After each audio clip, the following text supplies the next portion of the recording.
What's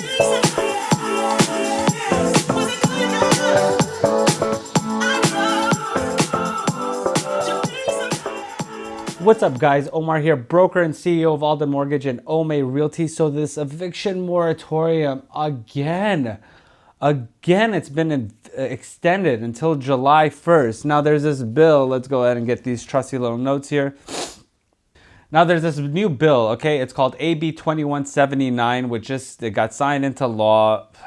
This is unreal. So Lieutenant Governor Alina Konalovsky, I'm probably butchering this name. I apologize. I shouldn't too. But she's serving as an acting governor. Is it a she or a he? Whatever it is. While Governor Gavin Newsom is out of state, today signed AB 2179 into law, which among other provisions extended the ban on local governments adopting the new COVID-19 eviction moratorium before July 1st, 2022. This ban was supposed to expire back in March 31st, 2022, which it got extended so many times after that. It was supposed to expire in January. It was supposed to expire back in 2021. But under the AB 2179, they are now prohibiting from doing so for an additional 3 months.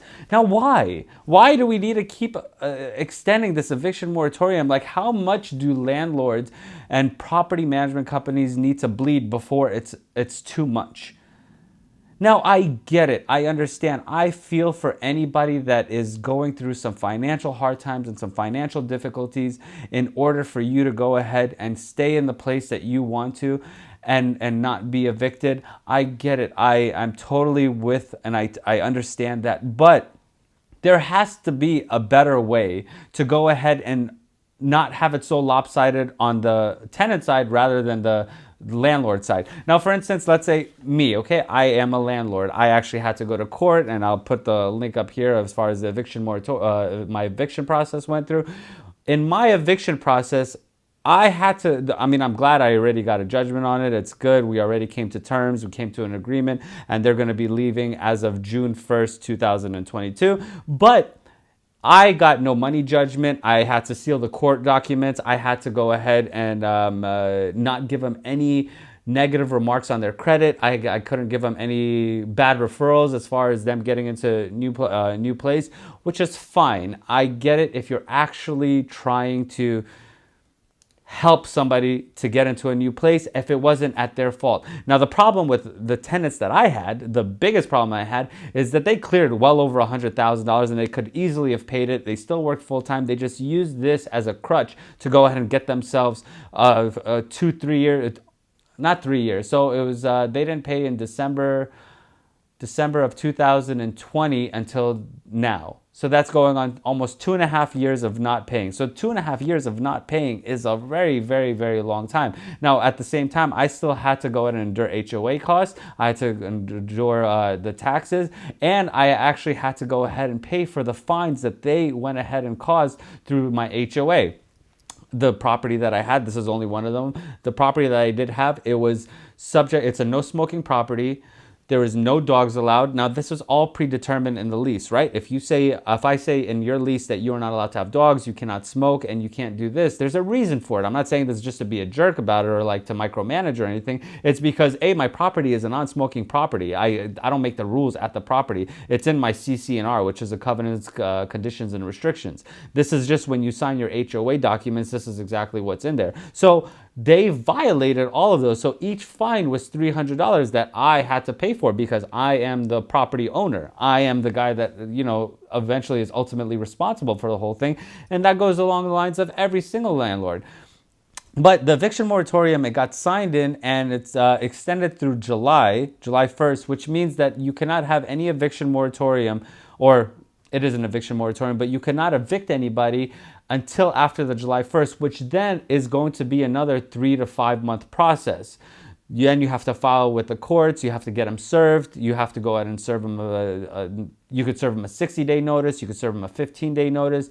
This is another long waiting period before we actually get things rolling into getting your property back, which is so bad because you work so hard to go ahead and purchase your rental property, to go ahead and purchase it and have it some sort of, and it's not like it's a big asset producing anything, because whenever you take the mortgage payments out of it, you have your taxes, the existing mortgage payment that you have in, the running costs as far as maintenance goes, any fees associated with it. New landlords, once you get into the business, you'll realize that the margins are very, very thin. When you do your cap rate, you're not really on the high side of cap rates. You're like, at the best, you're like maybe like at a 6 to 7% cap rate. You're not doing too great. But AB2179 has been signed into law, and the eviction moratorium is extended again. Now, a lot of you also are probably like, hey, don't they have a landlord relief or a tenant emergency rental relief? Let me go ahead and let you know exactly how that is working out for me.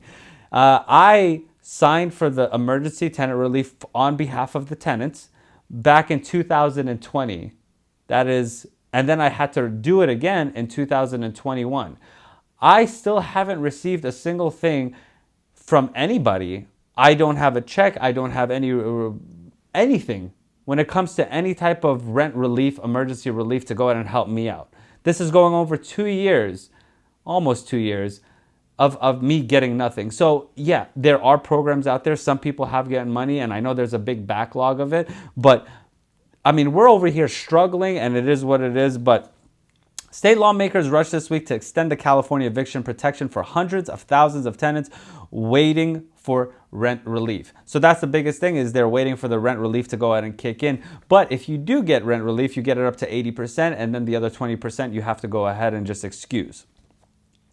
By some advocacy groups for landlords and tenants alike, when California legislature voted last June to extend eviction protections, they promised the third time would be a charm. But the state's rent relief program, which has struggled to reach the neediest tenants and landlords from the start, continues to lag. As of last week, the state has paid $2.4 billion to about 214,000 households, fewer than half of those who all applied for aid. So half of people that have applied for that aid are still in limbo.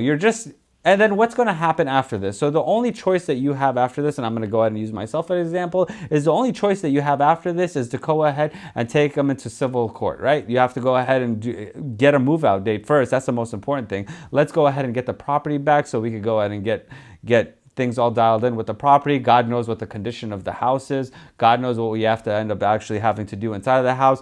The tenants I have, they have dogs, they have this, they smoke in there, they drinkers and this and that. They're not the best of people to go ahead and have as tenant, which was my fault. I understand it was my fault to go ahead and trust the property management company to do what I actually do for a living to begin with. But I thought it'd be easier that way. And then they just, whatever. I'm not going to say no names, but it is what it is. Those delays, which one study found left the average tenant waiting about 3 months to get paid, forced legislature's hands on the March 24th.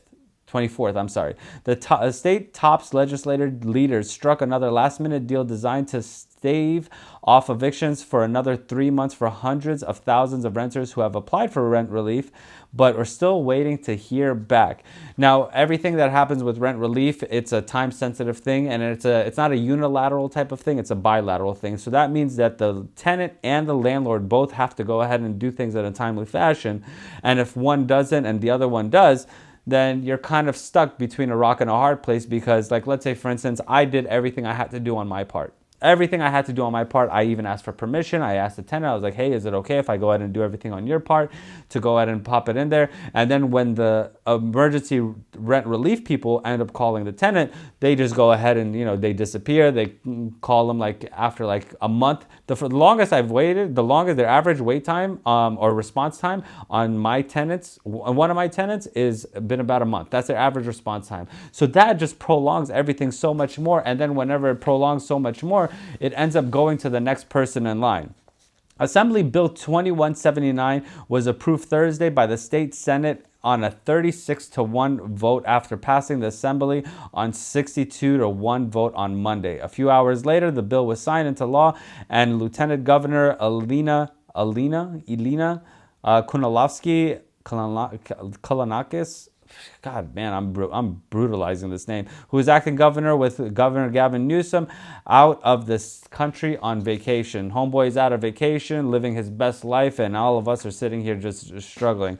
I've never seen so many people try to get one man out of office in my entire life and been totally unsuccessful. Governor Newsom, he's just a winner in everybody's book here. California's nation-leading rent relief program has provided much-needed relief for more than 220,000 households across the state. Today's actions will provide additional time to thousands more who are in the process of acquiring emergency relief, Kunalakis tweeted. I think I said it right that time. I think I actually got it. The current law is set to expire on Thursday, says the judge, with paused eviction proceedings. The rent relief applications is pending. The new legislation shields tenants through June 30th as the state continues its process and paperwork. So that's going to be the new bill that's going out. Everybody has to kind of be in limbo. If they applied for emergency rent relief, that gives them another 3 months to go ahead and let them catch up on the rent relief that they were owed. I hope to God that, I am not as bad a situation as some people are. I know that there's some landlords out there that they're hurting. Like, they're calling and they're trying to get like seconds out on the home. They're putting themselves in more debt when it's not really, really needed. And I wish there was a better process to this, but there really isn't. So eviction moratorium is extended until July, and that's it. So for all of you who have not got a judgment yet, my hat's off to you, man. I hope you survive through this. And for those who actually are like if you're really struggling and the property management companies or the landlords that you have are helping you out in the way that they can, keeping your rent as low as they possibly can until you get things kind of dialed in. But we're in a world right now where we're kind of back into the limbo of things, right? Where everybody's getting their shit together. So that's it. Well, if you did need any help with any new real estate purchases, even though I know it's all hyperinflated, we have great programs. Now, these are the things that I offer majority of my renters. Like, we give up to 50% commission rebate, which will help you with your closing costs. We will give you 100% financing, so you don't have to put any down payment on purchasing the next house. This will kind of help you out, so you are in a next position to you don't have to worry about rent increases. You don't have to worry about all those. And this is the reason why I do this YouTube channel, is to go ahead and provide this type of service that majority of other companies don't. I don't know of any of them. If you do, that's great. That's awesome. But this is the only way that I could see giving back to people through the business that I work with without while still turning somewhat of a little bit of a profit. So if you like the content, if you know anybody who does need any help with it, link in the description below. Please like, subscribe, comment for up to 50% commission rebate, 0% listing on selling your current home or any mortgaging assistance. Link in the description below. I really appreciate you guys watching. Till next video.